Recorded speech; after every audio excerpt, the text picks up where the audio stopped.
एक प्रामाणवादी के कल्ब में एक छोटा सा गांव है जो अपने मेहनती लोगों और आजिजाना वजूद के लिए जाना जाता है। देहाती सादा जिंदगी गुजारते थे, खेतों में मेहनत करते थे और अपनी तंग दस्त बरादरी को पालते थे। बहुत पहले हमारे आबा और अजदाद ने जादुई गार में छुपे हुए खजाने की बात की थी। कहा जाता है कि जो भी उस खजाने को वापस लाएगा वो हमारे गांव का हीरो बनेगा, हमारे घर में फख्र और खुशहाली लाएगा। देहातियों में आर्यन भी था, जो एक गैर मामूली दिल वाला एक आम कारकुन था। अपने मामूली वसाइल के बावजूद आर्यन ने मुहिम जोई के ख्वाब देखे और अपने गांव को इज्जत दिलाने की ख्वाहिश की। आर्यन ने बुजुर्ग की कहानी सुन ली और एक इल्हाम महसूस किया। इस शाम के बाद वो बुजुर्ग के पास आया। बाबा, मैं जादू के गार में छिपे हुए खजाने को तलाश करना चाहता हूँ। मैं अपने गांव का फख्र लाना चाहता हूँ। ये एक खतरनाक सफर है आर्यन, लेकिन मुझे तुम्हारी आंखों में आग नजर आती है। ये नक्शा ले लो, नस्ल दर नस्ल गुजरा है। ये आपको गार की तरफ रहनुमाई कर सकता है। खुदा आपकी रहनुमाई करे। आर्यन अपने सफर की तैयारी करता है, सामान इकट्ठा करता है और अपने खानदान और दोस्तों को अलविदा करता है। गांव वाले उसकी अलविदाई के लिए जमा होते हैं। आर्यन जादू के जंगल में दाखिल होता है जो गार के चारों तरफ है। जंगल अजीब और सोफियाना मखलूक, सरगोशी करने वाले दरख्तों और चमकते पौधों से भरा हुआ है। जंगल जादू से जिंदा था, हर कदम पर आर्यन के अज़म का इम्तिहान ले रहा था। आर्यन का सामना एक खोए हुए बच्चे से होता है जो भैंस में एक रूह बनता है। बच्चे को रास्ता तलाश करने में मदद करके आर्यन जंगल के जरिए रूह की बरकत और रहनुमाई हासिल करता है। आर्यन जादुई गार के दरवाजे तक पहुंचता है। माहौल खौफनाक है, चमकते हुए क्रिस्टल रास्ते को रोशन कर रहे हैं। गार आर्यन ने कभी नहीं देखी थी, हर मोड़ पर अजायबात और खतरात से भरी हुई थी। आर्यन को गार के अंदर मुख्तलिफ चैलेंजों का सामना करना पड़ता है।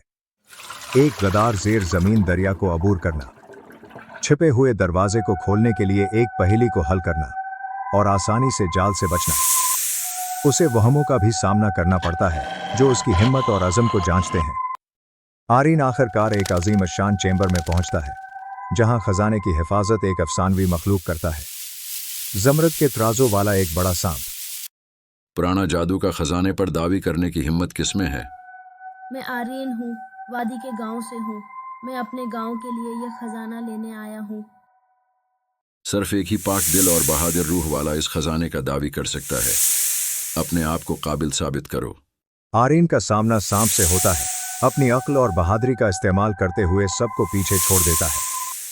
एक कशीदा और पुरातमात जंग में आर्यन ने सांप को नुकसान पहुंचाए बगैर अपनी काबिलियत का सबूत देते हुए उसे काबू कर लिया। तुमने अपने आप को साबित किया है, खजाना आपका है। आर्यन खजाने के साथ गांव लौटता है। एक परजोश हजूम ने उनका इस्तकबाल किया।